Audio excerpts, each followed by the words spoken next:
Si riparte finalmente con il distanziamento sociale, con tutti gli accorgimenti, controllo della temperatura, e di questo ringrazio anche il personale della segreteria.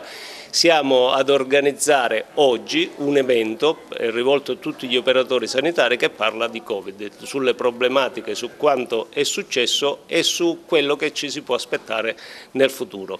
Abbiamo parlato tanto della prevenzione, abbiamo parlato di vaccino, abbiamo parlato di quello che è stato il Covid con la dottoressa Bosco. Seguirà il dottore Mannone, il Risk Manager di Villa Sofia Cervello.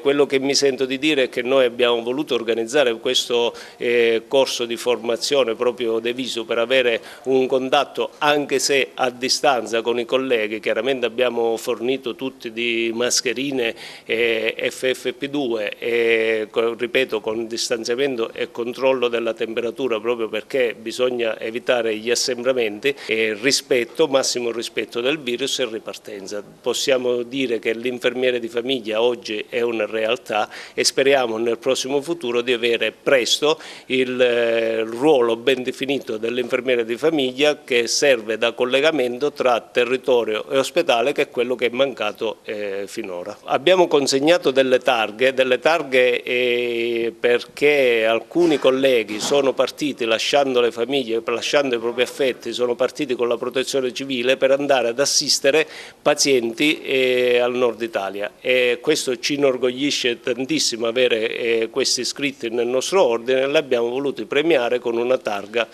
La nostra ASP è una piccola ASP, ha avuto 129 casi di positivi, come dicevo 14 circa i defunti. In questo momento in atto abbiamo un solo positivo che proviene da altra nazione, ma ogni giorno il rischio è sempre dietro l'angolo, perché si continuano a fare tamponi, si fanno i test sierologici.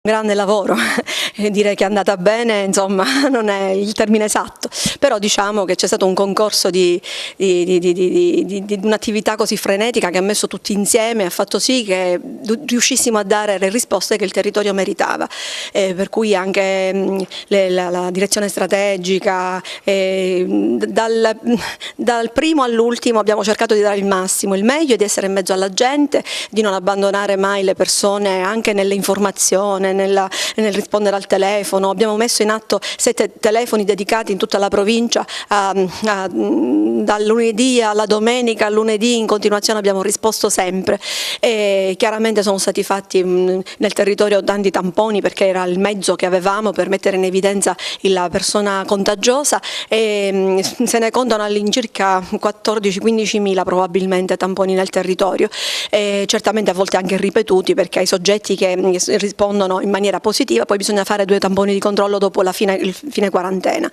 Abbiamo avuto 14 decessi, se non tutti di Covid, chiaramente anche con Covid, e questo ci è dispiaciuto tanto. Abbiamo messo in atto tutte le nostre forze per cercare di contenere il contagio, di evitare insomma che potesse assumere un andamento più grave.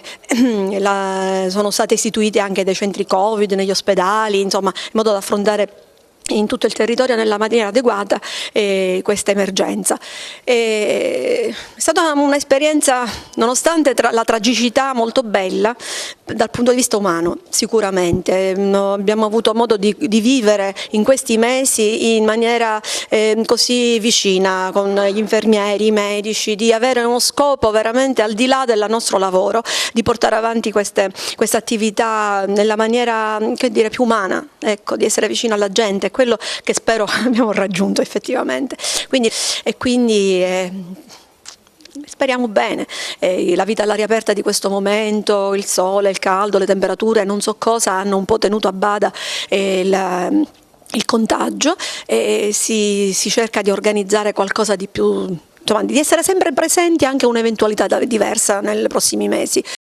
Un'esperienza sicuramente molto forte e molto formativa, ci ha dato grande possibilità di riorganizzarci e ci ha dato sicuramente qualcosa in più. Siamo cresciuti, ecco, dopo questa esperienza siamo sicuramente cresciuti tutti insieme. La nostra azienda ha risposto in accordo a quanto stabilito dall'assessorato della Regione Sicilia, predisponendo una serie di reparti pronti ad accogliere i pazienti affetti da infezione da coronavirus. Abbiamo modificato il nostro assetto di assistenza nei reparti, nelle aree di emergenza. Abbiamo completamente modificato tutti i nostri presidi ospedalieri per dare la massima disponibilità a quello che era necessario fare nei giorni dei picchi pandemici. Gli occhi di quei pazienti parlavano da sole, la paura era una cosa che ci rimarrà per sempre come esperienza.